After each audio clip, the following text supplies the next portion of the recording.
Bonjour mesdames et messieurs, chers amis. Aujourd'hui, dans le cadre de la Fabrique RH, qui est le think tank de notre cabinet Déo Conseil, nous allons aborder la question de l'engagement qui, au sorti de la pandémie que nous venons de vivre et dans laquelle nous sommes encore, est un sujet stratégique pour les organisations. L'engagement aujourd'hui, pour avoir des collaborateurs engagés, il y a un certain nombre d'éléments concomitants qu'il faut avoir au sein de son entreprise. La première des choses, c'est avoir une stratégie d'entreprise très claire, avec des objectifs qui soient clairs et précis et smart. La deuxième chose, dans le cadre de cette stratégie, c'est préalablement d'avoir construit une vraie plateforme de marque, une raison d'être qui fait du sens pour les collaborateurs, avec une vision à atteindre qui donne envie d'y arriver, les ambitions, les missions et surtout les valeurs pour voir la cohérence entre la raison d'être et les valeurs, puisqu'aujourd'hui, les collaborateurs ont besoin de se sentir embarqués dans une entreprise qui leur ressemble. L'expérience collaborateur est au cœur du dispositif de l'engagement et je rappelle que l'expérience collaborateur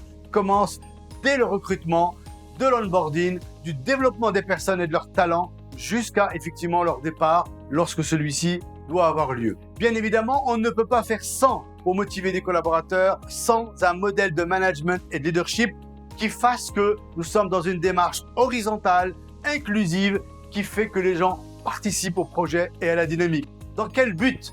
Le but de donner du sens au travail.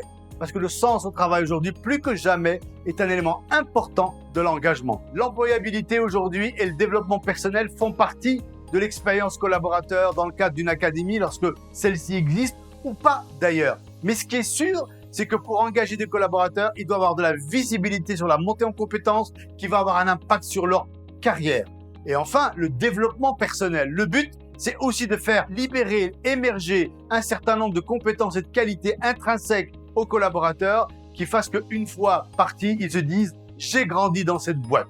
Parce que l'objectif, c'est quand même de faire grandir les collaborateurs. Enfin, dans le cadre de cette culture d'entreprise qui a pour objectif d'engager les collaborateurs, on n'oublie pas les éléments matériels tels que la rémunération, tels que la reconnaissance, elle est immatérielle, mais on la retrouve à travers les modes de rémunération ou les pactes, je dirais, de rémunération globaux que vous pouvez avoir au sein de votre organisation. Et enfin, la culture d'entreprise, c'est aussi la manière dont on y vit, l'espace de travail, les conditions de travail, les relations avec les collaborateurs.